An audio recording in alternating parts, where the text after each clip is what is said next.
Des livres, de la musique, des spectacles, les entrevues de Music Box avec Gérard Quentin. Music Box.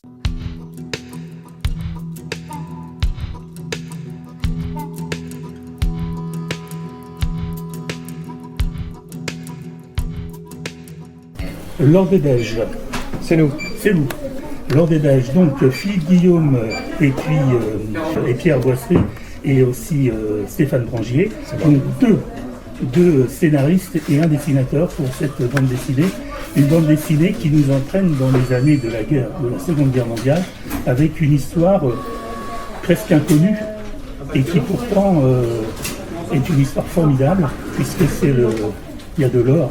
Quand il y a de l'or, c'est forcément formidable. Oui, donc c'est une histoire peu connue, effectivement, un épisode peu connu de la Seconde Guerre mondiale. Disons que nous avons profité de cette histoire un peu incroyable pour en faire aussi un roman d'aventure avec des personnages fictionnels. Mais la base de l'histoire, c'est bien le transport de l'or qui avait été confié, l'or belge, qui avait été confié à la Banque de France en mai 1940 et qui s'est retrouvé à Dakar, et comment les Allemands ont essayé de le récupérer en le faisant remonter à travers l'Afrique. Voilà, un peu, en gros, c'est un peu ce qui nous a servi de point de départ. Et là-dessus, nous avons greffé donc un commando de 4 personnages, un peu à la manière du Salaire de la peur, de 100 000 $ au soleil, enfin de tous ces films un peu d'aventure. Il y a aussi l'or polonais qui avait été transporté en même temps, mais il n'est là que anecdotiquement dans l'histoire. En tout cas, on s'est pas focalisé sur l'or polonais, on est plutôt resté sur l'or belge. Alors, qui avait trouvé l'histoire, qui avait trouvé cette... J'avais trouvé ça dans un bouquin, un livre, quand on travaillait en fait sur Le Banquier du Reich, qui est notre précédent album que nous avons fait ensemble, Pierre et moi. J'avais trouvé un bouquin qui avait été édité en Suisse chez Payot dans les années 80, et dans lequel on parlait assez fugacement de cette histoire. Alors après, on a creusé pour trouver un peu plus de documentation sur le sujet, mais l'histoire est très peu connue et très peu traitée, en général. Pierre, tu veux peut-être compléter ? Non, je n'ai rien à ajouter. Non, ce que je voulais dire juste, c'est que on avait, à partir de cette anecdote historique, bâti un récit tout à fait fictionnel. C'est-à-dire que, comme on a très peu de documentation sur cet événement et sur les détails du voyage et des modes de transport, on a adapté à nos envies et au dessin de Stéphane pour se faire plaisir, nous, et puis pour faire plaisir aux lecteurs, tout en gardant la trame historique, surtout en ce qui concerne le roi des Belges et les rapports entre les forces françaises, anglaises et allemandes, voilà, qui est le fond de l'histoire, mais qui ne raconte pas la trame de l'histoire. Alors il y a aussi dans le texte, dans le déroulé de cette aventure formidable, il y a aussi toute une remise en contexte de cette époque, dans le vocabulaire, dans les aptitudes.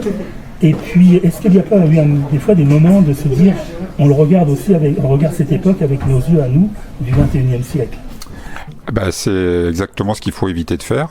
On regarde plus précisément les personnages de l'époque. Le décalage, il vient du fait qu'on les traite avec leur propre catégorie d'époque, d'où ce discours sur la décolonisation, ce personnage qui accompagne le groupe de héros et qui a lui déjà en tête des idées de décolonisation. On regarde les premières tendances à la résistance qui sont très précoces encore à cette époque-là, mais qui justement font sens par ce traitement-là. Donc je pense que le décalage, il vient qu'on regarde ces personnages dans leur jus, dans leur époque, avec leur propre mentalité, avec nos yeux, nous, de lecteurs qui sommes informés par l'histoire, quoi.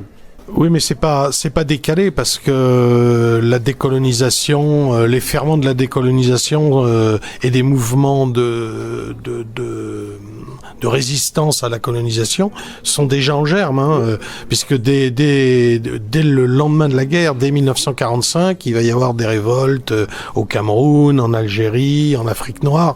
Donc c'est pas anachronique, en tout cas. Côté dessin, je trouve que les personnages sont bien croqués. C'est-à-dire que les personnages historiques, les De Gaulle, Churchill, Laval, etc., Pétain et autres, on les reconnaît bien, ils sont ni à leur avantage ni à leur inconvénient. Et puis les personnages, que ce soit d'un côté les Allemands, d'un côté ce commando, ils ont quand même des égueules.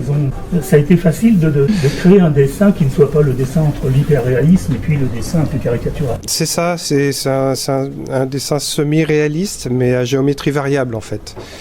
Des personnages qui sont plus poussés vers la caricature, c'est parce qu'en règle générale, ça fait sens quand vous dessinez De Gaulle en 1940. Il n'y a pas besoin de se forcer beaucoup pour tendre vers la caricature. Des personnages hauts en couleur, ou qui sont très caractéristiques de ce type de film d'aventure d'époque, sont traités effectivement un peu plus vers la caricature, à l'inverse d'un personnage comme le personnage central, le capitaine Benet, qui est lui quelqu'un de très rentré, un personnage qui est très peu extraverti et qui tend vers un petit peu plus de réalisme. L'idée étant que tout ça se fonde harmonieusement dans un ensemble cohérent, le plus possible, soutenu par la mise en couleur en fait, qui est là pour ça, pour avoir plus de profondeur de champ, pour harmoniser les ambiances qui sont très contrastées entre Wiesbaden, le château de Laeken en Belgique, et les grands espaces africains écrasés par le soleil.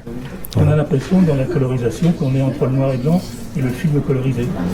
Oui, c'est pas volontaire, mais effectivement, cet aspect-là est pas volontaire, mais si ça fonctionne comme ça, j'en suis ravi. Oui, l'idée c'est d'être immergé dans un film sur l'époque qui serait un film d'époque. Voilà. Une super production où on aurait eu à l'époque tous les moyens possibles et imaginables, des torpilleurs, des avions, une super production pas chère puisque c'est de la bande dessinée et qu'on fait à peu près tout ce qu'on veut et qu'on n'a pas à mobiliser des centaines de figurants, c'est ça l'avantage, pourquoi se priver? Alors on parle de ce personnage, ce chef de commando, ouais. Qui il est? Est-ce qu'un personnage, il est existant celui-ci ou il était inventé? Parce qu'il y a un peu les deux. Hein. Ah, ça vous fait plaisir, vraiment.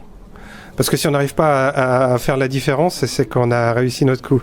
C'est un personnage fictif qui combine... en fait, s'il évoque un petit peu, c'est parce que il a plusieurs origines. Il est attifé un peu comme un Indiana Jones. Et il a plutôt la gueule d'un Pierre Freinet. Et c'est un capitaine. Et en plus de ça, il est lui atypique parce qu'il a les premières velléités de résistance. En septembre 40, c'est un truc qui n'est pas évident. Ce qui caractérise vraiment le personnage et lui donne une dimension héroïque supplémentaire. Et donc c'est effectivement une sorte d'agrégat de différents personnages qui viennent de l'inconscient et de la culture populaire, quoi. Alors il y a une frustration quand même, c'est qu'il y a 2 tomes et qu'on est au premier. Alors ça c'est pas de ma faute.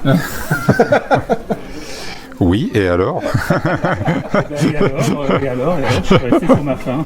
C'est normal. Je crois que c'est exactement fait pour, donc c'est une réaction qui nous fait très plaisir, mais il n'y en a pas pour très très longtemps, puisque le tome 2 normalement doit sortir, si je ne m'abuse, en janvier 2023. Bon, alors d'accord. Voilà. Okay. Si je m'abuse, mais il faudrait peut-être que je me bouge, cela dit. Donc,